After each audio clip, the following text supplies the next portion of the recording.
ಕರ್ತನಲ್ಲಿ ಕರೆಯಲ್ಪಟ್ಟಂಥ ಎಲ್ಲ ಸಹೋದರ ಸಹೋದರಿಗಳಿಗೆ ಮುಂಜಾನೆಯ ವಂದನೆಗಳು. ದೇವರ ಕೃಪೆಯಿಂದ ಈ ದಿನವೂ ಆತನ ಪಾದ ಬಳಿಯಲ್ಲಿ ಬಂದು ಆತನ ವಾಕ್ಯಗಳನ್ನು ಧ್ಯಾನ ಮಾಡುವಂತೆ ಅವಕಾಶ ಕೊಟ್ಟಿದ್ದಕ್ಕಾಗಿ ತಂದೆಯಾದ ದೇವರಿಗೂ ನಮ್ಮ ರಕ್ಷಕರಾದಂಥ ಯೇಸು ಕ್ರಿಸ್ತರಿಗೂ ಕೃತಜ್ಞತೆಯನ್ನು ಸಲ್ಲಿಸೋಣ. ಪ್ರಾರ್ಥನೆ ಮಾಡಿಕೊಳ್ಳೋಣ. ನಮ್ಮನ್ನು ಅಧಿಕವಾಗಿ ಪ್ರೀತಿ ಮಾಡುವ ಪರಲೋಕ ತಂದೆಯ ದೇವರೇ, ನಿಮ್ಮ ಪೂಜ್ಯವುಳ್ಳ ಘನವುಳ್ಳ ಮಹಿಮೆಯ ನಾಮಕ್ಕೆ ನಮ್ಮ ರಕ್ಷಕರಾದಂಥ ಯೇಸು ಕ್ರಿಸ್ತರ ಮುಖಾಂತರ ಅನಂತ ಸ್ತುತಿ ಸ್ತೋತ್ರ ಘನ ಮಹಾನ್ ಮಹಿಮೆಗಳನ್ನು ಸಲ್ಲಿಸ್ತೇವೆ ತಂದೆಯೇ. ಅಪ್ಪ, ಭೂ ಪರಲೋಕಗಳನ್ನು ಸೃಷ್ಟಿ ಮಾಡಿ ತಾನೊಬ್ಬನೇ, ಹೌದು ಸ್ವಾಮಿ, ಮಗನನ್ನು ನಮಗೋಸ್ಕರ ನಾವು ಪಾಪ ಮಾಡಿದ್ದಾಗ್ಯೂ ನಮ್ಮನ್ನು ಕ್ಷಮಿಸಿ ನಮಗೋಸ್ಕರ ಬಲಿ ಕೊಟ್ಟು ಆತನ ರಕ್ತದಿಂದ ನಮ್ಮನ್ನು ಬಿಡುಗಡೆ ವಿಮೋಚನೆ ಕೊಟ್ಟಿದ್ದೀರಿ ತಂದೆ. ನಮ್ಮ ಜೀವಿತದಲ್ಲಿ ಎಷ್ಟೋ ಸಹಾಯಗಳನ್ನು ಕೃಪೆಯನ್ನು ತೋರಿಸಿದ್ರಿ. ಎಲ್ಲವುಗಳಿಗಾಗಿ ನಿಮ್ಮನ್ನು ಕೊಂಡಾಡ್ತೀನಿ. ವಿಶೇಷವಾಗಿ ತಂದೆಯಾದ ದೇವರೇ, ಈ ದಿನ ನಿಮ್ಮ ಪಾದ ಬಳಿಯಲ್ಲಿ ಬಂದು ನಿಮ್ಮ ಮಾತುಗಳನ್ನು ನಾವು ಧ್ಯಾನ ಮಾಡುವಂತೆ ಸಹ ಅವಕಾಶ ಮಾಡಿಕೊಟ್ಟಿದ್ದೀರಿ. ಅದರಲ್ಲಿರುವಂಥ ಆತ್ಮಿಕ ಅರ್ಥವನ್ನು, ಜ್ಞಾನ, ತಿಳುವಳಿಕೆ, ವಿವೇಕಗಳನ್ನು, ನಿಮ್ಮ ಚಿತ್ತ, ನಿಮ್ಮ ಒಂದಂಥ ಆಲೋಚನೆಗಳನ್ನು ಅರ್ಥ ಮಾಡಿಕೊಂಡು ನಿಮ್ಮ ಮಗನ ಸ್ವರೂಪಕ್ಕೆ ಬೆಳೆಯಲು ನೀವೇ ಸಹಾಯ ಮಾಡಿ ನಡೆಸಬೇಕಾಗಿ ಯೇಸು ಕ್ರಿಸ್ತರ ದಿವ್ಯನಾಮದಲ್ಲಿ ಚಿಕ್ಕ ಪ್ರಾರ್ಥನೆಯನ್ನು ತಾಳ್ಮೆಯಿಂದಲೂ ವಿನೋದನ್ನು ಬೇಡ್ಕೊಳ್ತೇವೆ ಪರಲೋಕ ತಂದೆಯೇ, ಆಮೇನ್. ಕರ್ತನಲ್ಲಿ ಪ್ರೀತಿಯ ಸಹೋದರ ಸಹೋದರಿಗಳೇ, ಡಿಸೆಂಬರ್ 8ನೇ ತಾರೀಕಿನ ಅನುದಿನದ ಪರಲೋಕಮನ್ನ. ಲೋಕವು ನಿಮ್ಮ ಮೇಲೆ ದ್ವೇಷ ಮಾಡುವುದಾದರೆ ಅದು ಮೊದಲು ನನ್ನ ಮೇಲೆ ದ್ವೇಷ ಮಾಡಿತೆಂದು ತಿಳಿದುಕೊಳ್ಳಿರಿ. ಯೋಹಾನ್ ಸುವಾರ್ತೆ 15ನೇ ಅಧ್ಯಾಯ 18ನೇ ವಚನ. ಕರ್ತನಲ್ಲಿ ಪ್ರೀತಿಯ ಸಹೋದರ ಸಹೋದರಿಗಳೇ, ಲೋಕ ನಿಷ್ಕಾರಣವಾಗಿ ನಮ್ಮ ಮೇಲೆ ದ್ವೇಷಿಸಿದಂತೆ, ನಮ್ಮ ಕರ್ತನನ್ನು ದ್ವೇಷಿಸಿದಂತೆ ನಮ್ಮ ವಿಷಯದಲ್ಲಿಯೂ ದ್ವೇಷ ಮಾಡ್ತದೆ ಅಂತ ಹೇಳ್ತಾರೆ. ಹಾಗಾದರೆ ದ್ವೇಷ, ಅಸೂಯೆ, ವೈರತ್ವ ಮತ್ತು ಕೊಲೆಗೆ ಕಾರಣವಿಲ್ಲದೇ ಇದ್ದರೂ ನಮಗೆ ವಿರುದ್ಧವಾಗಿ ನಮ್ಮ ಮೇಲೆ ದ್ವೇಷ ಕಾರುವುದಾದರೆ ನಾವು ಆದಷ್ಟು ಮಟ್ಟಿಗೆ ನಮ್ಮ ಜೀವಿತ ಶುದ್ಧವಾಗಿದೆ ಅಂತಲೂ, ನಮ್ಮ ಯೋಚನೆಗಳು, ನಮ್ಮ ಮಾತುಗಳು, ಕೃತ್ಯಗಳು ಮೂಲಕ ನಮ್ಮ ಕರ್ತನ ನಾಮವನ್ನು ಕೊಂಡಾಡುವರಾಗಿ ಪ್ರೀತಿಯನ್ನು ಎಲ್ಲ ಮನುಷ್ಯರ ಮೇಲೆ ತೋರಿಸುತ್ತಾ, ಅದರಲ್ಲೂ ಮುಖ್ಯವಾಗಿ ನಂಬಿಗಸ್ತ ಮನೆವಾರ್ತೆಯ ಸಹೋದರ ಮೇಲೆ ತೋರಿಸುವರಾಗಿದ್ದೇವೆ ಎಂಬುದು ಖಚಿತ ಆಗ್ತೈತೆ ಅಂತ ಹೇಳ್ತಾರೆ. ಕರ್ತನಲ್ಲಿ ಪ್ರೀತಿಯ ಸಹೋದರ ಸಹೋದರಿಗಳೇ, ನೋಡಿ ಎಷ್ಟು ಅಲ್ಲಿ ದ್ವೇಷ ಮಾಡ್ತೈತೆ ನಮ್ಮನ್ನು ಲೋಕ ಜನಗಳು ಅಂದರೆ ನಾವು ಸಂತೋಷ ಪಡ್ಬೇಕಂತೆ.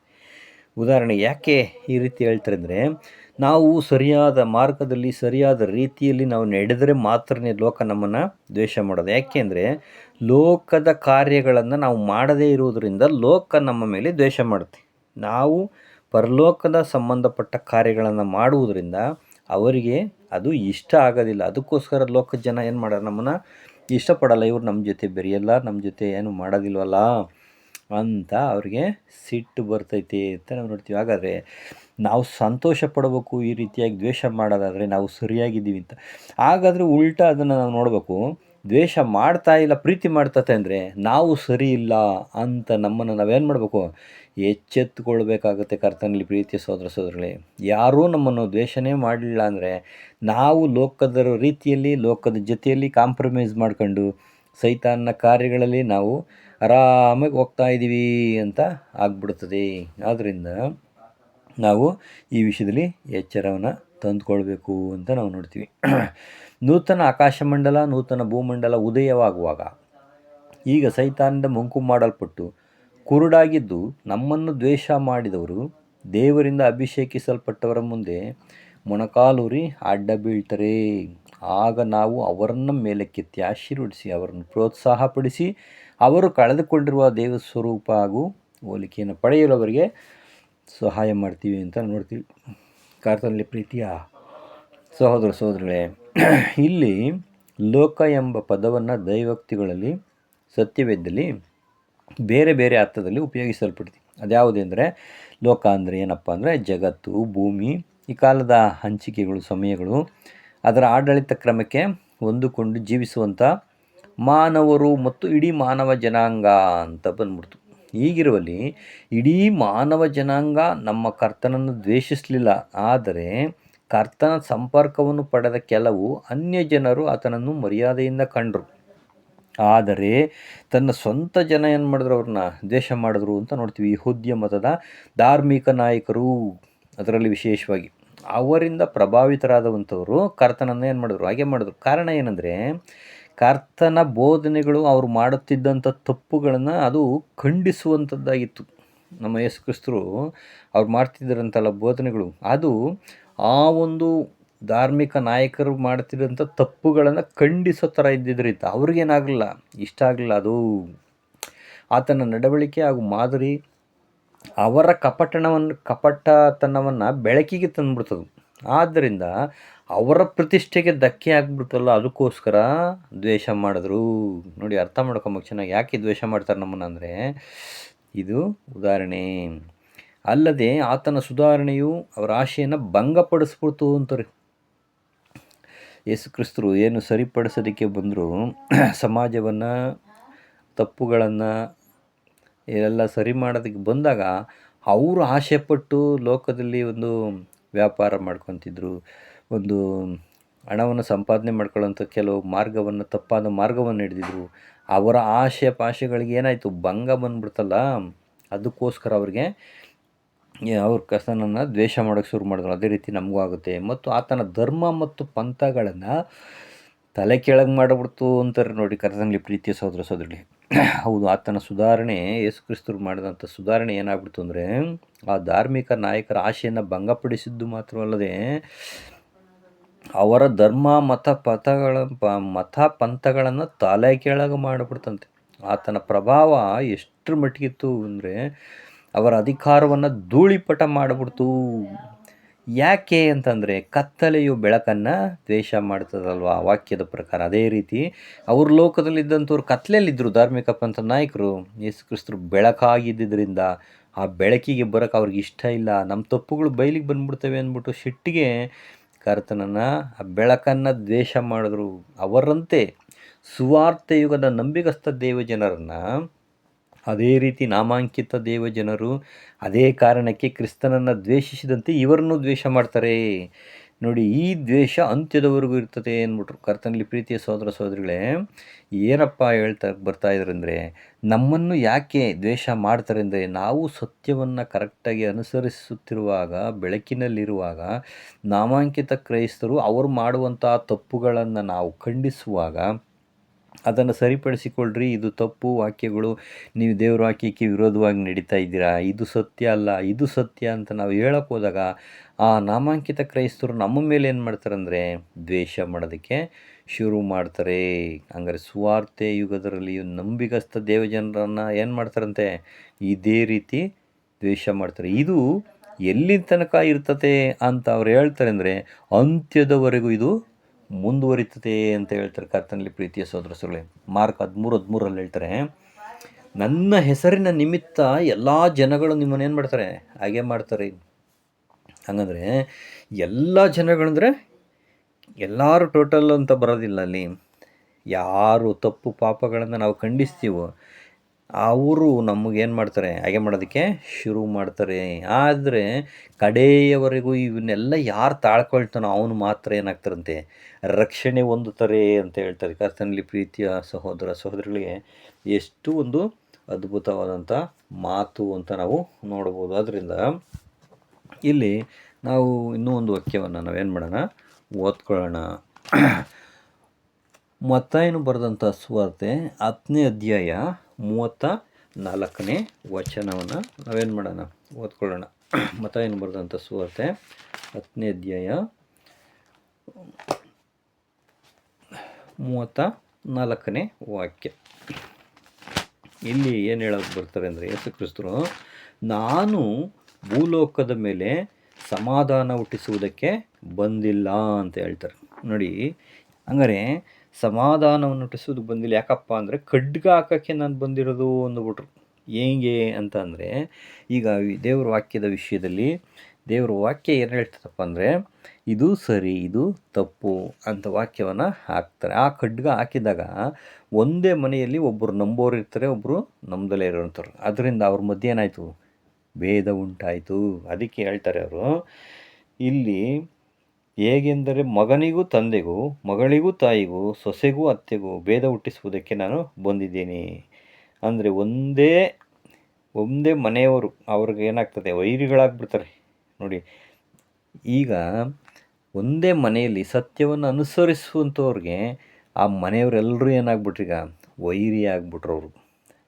ನೋಡಿ, ಕತ್ತಲೆ ಬೆಳಕನ್ನು ಯಾವ ರೀತಿ ದ್ವೇಷ ಮಾಡ್ತದೆ ಅನ್ನೋದಿಲ್ಲಿ ತೋರಿಸ್ತಾರೆ. ಆದ್ದರಿಂದ ಹೀಗೆ ತಂದೆಯ ಮೇಲಾಗಲಿ ತಾಯಿಯ ಮೇಲಾಗಲಿ ನನ್ನ ಮೇಲೆ ಇಡುವುದಕ್ಕಿಂತ ಹೆಚ್ಚಾಗಿ ಮಮತೆ ಇಡುವನು ನನಗೆ ಯೋಗ್ಯನಲ್ಲ ಅಂದ್ಬಿಟ್ರು.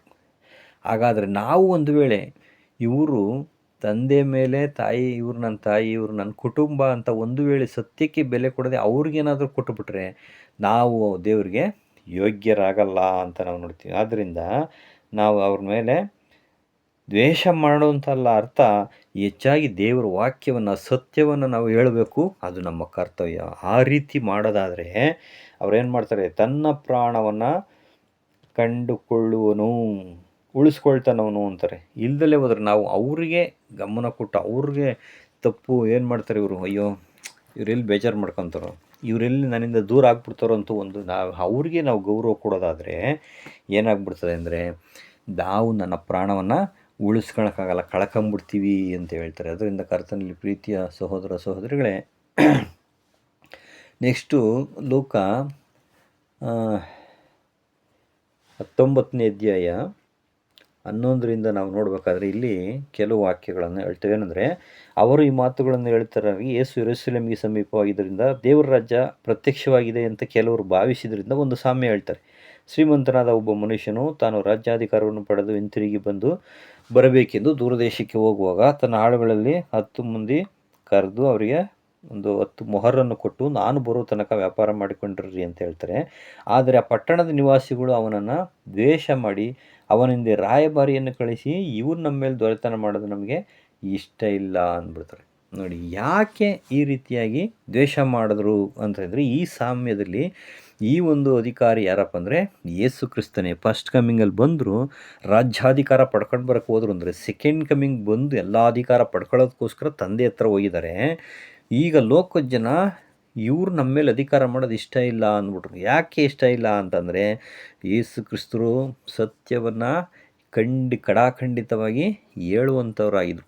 ಲೋಕದ ಜನಗಳಿಗೆ ಸತ್ಯ ಹೇಳ್ಬಿಟ್ರೆ ಅವರ ತಪ್ಪುಗಳು ಬೆಳಕುಗಳು ಬಯಲಿಗೆ ಬರ್ತಾವಲ್ಲ ಅಂದ್ಬಿಟ್ಟು ಅವ್ರನ್ನ ದ್ವೇಷ ಮಾಡಿದ್ರು. ಅದೇ ಥರ ನಮಗೆ ಯೇಸು ಕ್ರಿಸ್ತರ ಒಂದು ಶಿಷ್ಯರಿಗೂ ಸಹಿತ ಈ ಒಂದು ರಾಜ್ಯವನ್ನು ಆಳೋದಕ್ಕೆ, ಲೋಕದ ಮೇಲೆ ಅಧಿಕಾರ ನಡೆಸೋದಕ್ಕೆ, ನ್ಯಾಯಾಧಿಪತಿಗಳಾಗೋದಕ್ಕೆ, ಅರಸರಾಗೋದಕ್ಕೆ ನಮಗೆ ಕರೆದಿದ್ದಾರೆ.